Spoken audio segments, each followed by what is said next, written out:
మనకు ఎంతో ప్రశాంతతనిచ్చే పూజ గది మన ఇంట్లో ఎక్కడ ఉండాలి, దాని ప్రభావం ఎలా చూపుతుంది అనేది తెలుసుకుందాం. ప్రతి కుటుంబానికి మూలదైవం అంటూ ఒక దేవత తప్పకుండా ఉంటారు. వారికి సంబంధించిన విగ్రహాలను, ఫోటోలను పెట్టి పూజ చేసుకునేందుకు ఒక ప్రత్యేకమైన గదిని ఏర్పాటు చేసుకునేవారు గతంలో.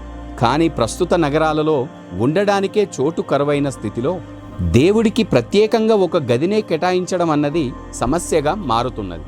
దైవభక్తి అధికంగా ఉన్నవారు దేవుడికి ఒక గదిని ప్రత్యేకంగా కేటాయించాలనే అనుకుంటారు. అటువంటి భక్తులు వాస్తు ప్రకారం పూజ గదిని ఎక్కడ ఏర్పాటు చేయాలి, ఎలా చేయాలి, ఎందుకు అనేది తెలుసుకుందాం.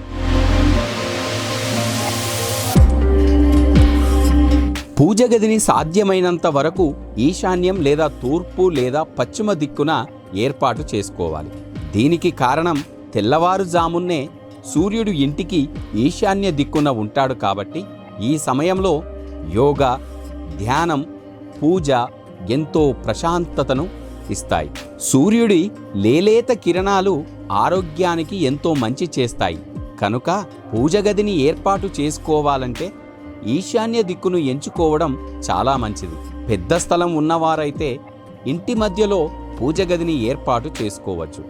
ఎందుకంటే పెద్ద ఇల్లు ఉన్నప్పుడు ఆ ఇంటి మధ్య భాగాన్ని గాలి, వెలుతురు సవ్యంగా పారేందుకు ఖాళీగా ఉంచుకోవాలి. ఆ మధ్య ప్రదేశంలో పూజ గది ఏర్పాటు చేసుకోవచ్చు. అలా చేసుకోవడం వల్ల మీకంతా శుభమే జరుగుతుంది. మీ ఇంటి పూజ గదిని ఎప్పుడూ కూడా కింది గదిలోనే ఏర్పాటు చేయాలి తప్ప పైన గదిలో ఏర్పాటు చేయకూడదు. దీనికి కారణం వెలుతురు సరిగ్గా లేకపోవడమే. సూర్యుడి తొలి కిరణాల వల్ల లబ్ధి పొందలేదు కాబట్టి పూజ గదిని పై అంతస్తులో కాకుండా కింది అంతస్తులో ఏర్పాటు చేసుకోవాలి. ఎందుకంటే ఇది అందరికీ అందుబాటులో ఉంటుంది కాబట్టి.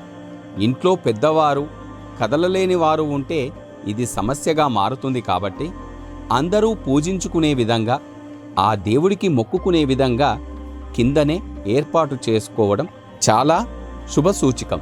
ఒకవేళ పూజగది ఏర్పాటు చేసుకోవడానికి స్థలం లేకపోతే వంటింట్లోనే ఈశాన్య దిక్కున పూజా మందిరాన్ని ఏర్పాటు చేసుకోవచ్చు. అపార్ట్మెంట్లలో ప్రత్యేకంగా పూజ గదిని ఏర్పాటు చేసుకోవడం కుదరదు కనుక ఇది ఉత్తమ పద్ధతి. అయితే పూజా మందిరాన్ని మాత్రం ఎట్టి పరిస్థితుల్లో పడక గదుల్లో ఏర్పాటు చేసుకోకూడదు. దీనికి కారణం దేవుడి వైపు కాళ్ళు పెట్టి పడుకోవడానికి లేక దేవుడు ఉన్నాడనే భావనతోనే నిద్రించలేరు కాబట్టి. అలాగే పూజ గది బాత్రూంకు సమీపంలో లేకుండా చూసుకోవాలి.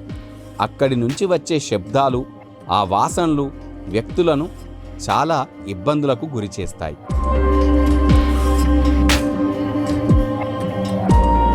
ఒకవేళ ప్రత్యేకంగా పూజ గదిని ఏర్పాటు చేసుకుంటే దేవుళ్ళ విగ్రహాలను ఎటువైపు పెట్టుకోవాలన్నది చాలామంది సందేహం.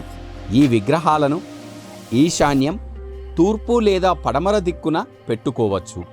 దీనికి కారణం ఉదయం సూర్యకిరణాలు ఈశాన్య, తూర్పు దిక్కు నుంచి ప్రసరిస్తాయి.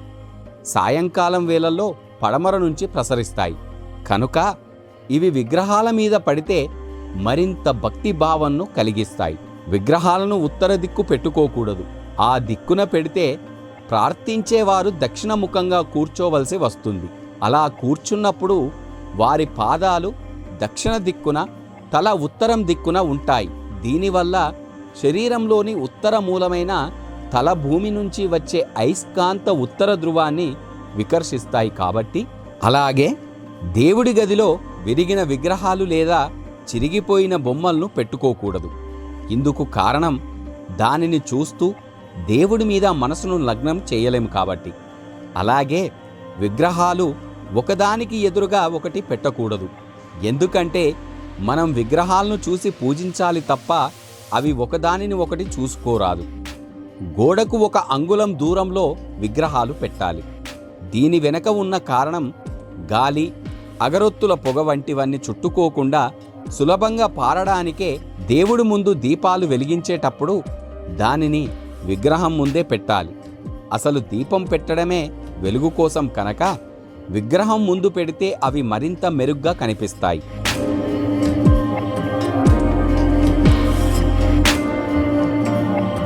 పూజా సామాన్లను గదిలో ఆగ్నేయ దిక్కున భద్రపరుచుకోవాలి. దీని వెనుక ఉన్న శాస్త్రీయ కారణం అవి విగ్రహాలకు మనం కూర్చోవడానికి అడ్డం లేకుండా ఉంటాయి కాబట్టి. అంతేకాదు సూర్యకిరణాలు సవ్యంగా ప్రసరించకుండా అడ్డం ఉండవు కాబట్టి వాటిని ఆగ్నేయ దిక్కున భద్రపరుచుకోవాలి. నైవేద్యం పెట్టేటప్పుడు దానిని విగ్రహం ఎదురుగా పెట్టాలి తప్ప మన ఎదురుగా ఉంచుకోకూడదు. పూజా గదిలో డబ్బు, ఇతర విలువైన వస్తువులను అక్కడ దాచడం సరికాదు. పూజ గది పైకప్పు కొద్దిగా కిందికి ఉండేలా చూసుకోవాలి. కారణం దానివల్ల గది మరింత కుదురుగా కనిపిస్తుంది కాబట్టి పూజ గదిని ఎప్పుడూ శుభ్రంగా ఉంచుకోవాలి. అలాగే ఆ గదికి ఎప్పుడూ 2 తలుపులు ఉన్న ద్వారాన్నే ఎంచుకోవాలి. అలాగే పూజ గదికి తప్పనిసరిగా గడప ఉండాలి. పూజ గదికి లేత రంగులే వేయాలి. తెలుపు, లేత పసుపు లేదా లేత నీలాన్ని ఆ పూజా గదికి రంగులుగా వాడుకోవాలి.